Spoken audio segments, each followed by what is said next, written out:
இந்த negative space லோகோவை affinity designer வச்சு வெறும் ரெக்டாங்கிள் அண்ட் சர்க்கிள் வச்சு எப்படி பண்ணுறது? ஃபர்ஸ்ட் இந்த லோகோவை நான் டீகோட் பண்ணுறேன். டீகோட் பண்ணுறதுக்கு இந்த ஷேப்ஸோட முக்கியமான பொசிஷன்ஸில் ரூலர்ஸை வச்சு கைடு வச்சுக்கிட்டேன். இப்படி பண்ணுறது மூலமாக இந்த லோகோவில் எந்தெந்த ஷேப்ஸ் யூஸ் பண்ணி இதை செய்யணும் அப்படிங்கிறத என்னால் புரிஞ்சுக்க முடிஞ்சுது. ஸோ இப்போ நம்ம டிசைனை ஸ்டார்ட் பண்ணலாம்.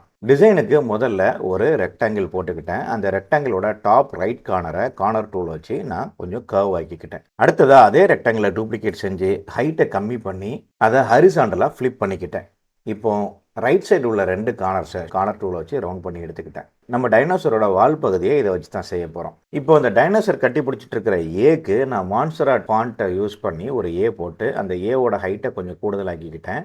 ஏவோட கலரையும் ஒயிட்டாக வச்சுக்கிட்டேன். அது நம்ம நெகட்டிவ் ஸ்பேஸில் கிரியேட் பண்ணுறதுக்கு முன்னாடி அந்த இல்லூஷனை நமக்கு கொடுக்கும், கைடாகவும் இருக்கும். ஏயை ப்ராப்பராக ப்ளேஸ் பண்ணதுக்கப்புறம் வால் பகுதியை ஏக்கு மேலே ஆர்டர் பண்ணி வச்சுக்கிட்டேன்.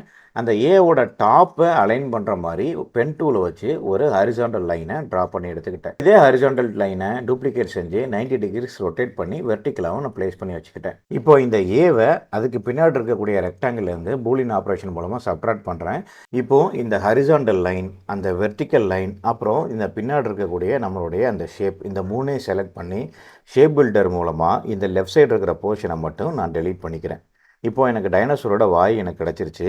அதை கம்ப்ளீட் ஆகிறதுக்காக அந்த பாட்டம் லெஃப்ட் சைடு கார்னரை நான் ஸ்மூத் பண்ணிக்கிறேன் கார்னர் டூலை வச்சு. இதுக்கப்புறமா சர்க்கிள் டூலை வச்சு டைனோசரோட கண்ணை போட்டுக்கிட்டேன். மறுபடியும் ரெக்டாங்கிள் டூல் எடுத்து டைனோசரோட கைக்கு சின்னதாக ஒரு ரெக்டாங்கிள் போட்டு நோட் அட்ஜஸ்ட்மெண்ட்டில் அந்த கையோட முன்பகுதி மட்டும் சின்னதாக இருக்க மாதிரி நான் அட்ஜஸ்ட் பண்ணி எடுத்துக்கிட்டேன். அந்த கையோட முன்பகுதியை கார்னர் டூலை வச்சு லைட்டாக கவ் பண்ணிக்கிட்டேன். டைனோசரோட வால் பகுதி கொஞ்சம் கூர்மையாக இருக்கும். இதை செய்கிறதுக்காக சின்னதாக ஒரு சர்க்கிள் போட்டு அதை வால் பகுதியில் வச்சு அட்ஜஸ்ட் பண்ணிக்கிட்டேன். இப்போ டைனோசரோட கை, பின்னாடி இருக்கக்கூடிய ரெக்டாங்கிள், அந்த வால்க்கு நம்ம போட்ட ஷேப்பு, இது எல்லாத்தையும் ஒன்னா நம்ம பூலியன் பண்ணி ஆட் பண்ணி எடுத்துக்கிட்டு இதுல இருந்து கண்ணையும் வால்க்கு நம்ம போட்ட சர்க்கிளையும் பூலியன் ஆப்ரேஷன் மூலமா சப்ட்ராக்ட் பண்ணிக்கிட்டா நமக்கான அந்த ஷேப் கிடைச்சிரும்.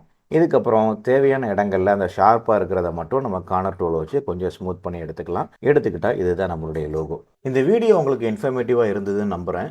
அப்படி யூஸ்ஃபுல்லாக இருந்ததுன்னா இந்த வீடியோவை லைக் பண்ணுங்கள், ஷேர் பண்ணுங்கள், நம்ம பேஜை ஃபாலோ பண்ணுங்கள். Happy designing.